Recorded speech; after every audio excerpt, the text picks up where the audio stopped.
வணக்கம் மக்களே. ரொம்ப நாளாக எக்ஸ்பெக்ட் பண்ண ஏகேவோட good bad ugly movie release ஆகிடுச்சு. இது ஏகேக்கு கம்பேக்காக இருக்குமா? ட்ரெய்லரை பார்த்து ஹைப் ஆகியிருக்க ஃபேன்ஸோட எக்ஸ்பெக்டேஷன் இது ஃபுல்ஃபில் பண்ணுமா, இல்லை மீண்டும் ஒரு ஏமாற்றத்தை கொடுக்குமா? இது குட் பேட் அக்லியோட ஹானஸ்ட் ரிவ்யூ. மேலும் இது போல ரிவ்யூ அண்ட் சினிமா நியூஸை தெரிஞ்சுக்க சினி 360 சேனலை சப்ஸ்கிரைப் பண்ணிக்கோங்க. வாங்க வீடியோக்குள்ளே போகலாம். ஃபர்ஸ்ட் மூவியோட ஸ்டோரி என்னென்னு பார்த்துடலாம். ஒரு மிகப்பெரிய டான், அவர் தான் நம்ம ஏகே.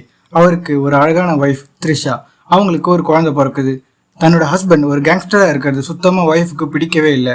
நீங்கள் செஞ்ச குற்றத்தை ஒத்துக்கிட்டு தண்டனை அனுபவிச்சுட்டு வாங்க, அப்போ தான் நம்ம குழந்தைய நீங்கள் தொடணும், அது வரைக்கும் நீங்கள் தொடவே கூடாது அப்படின்னு சொல்லிட்டு குழந்தைய தூக்கிட்டு வெளிநாட்டுக்கு போயிடுறாங்க த்ரிஷா. ஹீரோவும் அவரோட குற்றத்தெல்லாம் ஒத்துக்கிட்டு தண்டனையை முடிச்சுட்டு பையனை பார்க்கலான்னு வெளியே வரும்போது பையனை ஒரு குற்றத்தில் மாட்டிட்டு ஜெயிலுக்கு அனுபவிக்கிறான் ஒரு வில்லன். நீ வெளியே வந்த நேரம் தான், உன்னை பழிவாங்க தான் என் பையனை ஜெயிலுக்கு அனுப்பிட்டாங்கன்னு ஏகே மேலேயே கோவப்படுறாங்க த்ரிஷா. அப்புறம் யார் தன்னோட பையனை சிக்க வச்சது? அவங்கள கண்டுபிடிச்சு பையனை வெளியே கொண்டு வந்தாங்களா? பிரிஞ்ச குடும்பம் ஒன்றா சேர்ந்துச்சா? இதுதான் மீதி கதை. படத்தோட பாசிட்டிவ்ஸை இந்த செக்மெண்ட்ல நம்ம பார்க்கலாம். பண்டிகையை கொண்டாடுங்களேன்னு ஏகே ஃபேன்ஸு கண்டிப்பாக சொல்லலாம். ரொம்ப நாள் காத்திருந்த ஏகே ஃபேன்ஸுக்கு இது ஒரு தரமான திருவிழா. பசிக்கு கூழ் கிடைச்சா போதுன்னு இருந்த ஃபேன்ஸுக்கு பிரியாணியே கிடைச்சிருக்கு. ஏகேவோட ஸ்டைல், பர்ஃபார்மன்ஸ், லுக்னு எல்லாமே ஆஃப் த சார்ட். வேற மாதிரி ஏகேவை காட்டியிருக்காரு படத்தோட டைரக்டர் ஆதிக் ரவிச்சந்திரன். இவ்வளோ நாளாக நீ எங்கேயா இருந்த? வினோத்கிட்டையும் சிவாக்கிட்டையும் சிக்கியிருந்த ஏகேவை காப்பாற்றின மாதிரி ஒரு படம்னு சொல்லலாம்.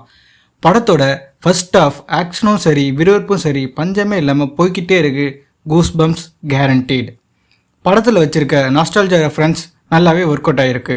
ஜிவி பிரகாஷோட பேக்ரவுண்ட் ஸ்கோர் ஏகேவோட ஸ்க்ரீன் ப்ரெசன்ஸை இன்னும் மாஸ் ஆகியிருக்கு. விஷுவலாக பார்க்க ஒரு நல்ல ட்ரீட். அதுக்கு காரணம் அபிநந்தனோட சினிமாட்டோகிராஃபி.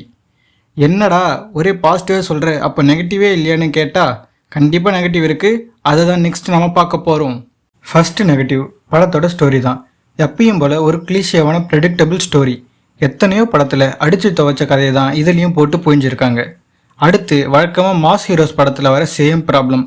சப்போர்ட்டிங் கேரக்டர்ஸ்க்கு டெப்த்தோ டெவலப்மெண்ட்டோ இதில் இல்லவே இல்லை. அடுத்து ஏகேவோட பில்டப் சீன்ஸ். ஒரு சீன் 2 சீன்னா பரவாயில்ல, பில்டப் வைக்கலாம். இன்ட்ரோடியூஸ் பண்ண ஒவ்வொரு கேரக்டரும் பில்டப் கொடுக்கும்போது நமக்கே அது சலிப்பு தட்டிடுது. செகண்ட் ஹாஃப் ஃபர்ஸ்ட் ஹாஃப் மாதிரி ஸ்பீடாக இல்லாமல் கொஞ்சம் லேக் அடிக்குது. கிளைமேக்ஸை ஜவ்வு மாதிரி இருக்காமல் கொஞ்சம் கிறிஸ்பாக முடிச்சிருந்தா நல்லா இருக்கும்னு தோணுது. ஃபைனலாக படம் எப்படி இருக்குது? ஒரு நல்ல என்டர்டெய்னிங்கான மூவி, கூடவே நல்ல ஆக்ஷனோடு இருக்கணும் இப்படி எதிர்பார்க்குறோங்களா நீங்கள்?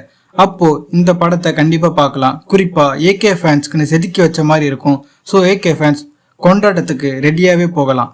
ஆனால் எனக்கு ஓவர் ஆக்ஷன் பிடிக்காது, நல்ல ஸ்டோரி லைனோட மூவி பார்க்கணுன்ட்டு நினைக்கிறவங்களோட எக்ஸ்பெக்டேஷன் இதில் ஃபுல்ஃபில் ஆகாது. நியூட்ரல் ஃபேன்ஸ் ரிவ்யூ மிக்ஸ்டாக தான் இருக்கும். ஃபைனல் வெர்டிக்ட், இது ஏகேவோட தரமான ஓஜி சம்பவம். மூவி பார்க்குற பெரும்பாலான மக்களை கண்டிப்பாக என்டர்டெயின் பண்ணும். உங்களுக்கு படம் பிடிச்சதை ஏன்னு சொல்லுங்கள். ஒருவேளை உங்களுக்கு படம் பிடிக்கலைன்னா ஏன் பிடிக்கலன்னு கமெண்ட்டில் சொல்லிடுங்க. அடுத்து ஒரு அற்புதமான படத்தோட உங்களை சந்திக்கிறேன். அதுவரை உங்களிடமிருந்து விடைபெறுகிறேன். டாட்டா, பை பை, டேக் கேர் மக்களே.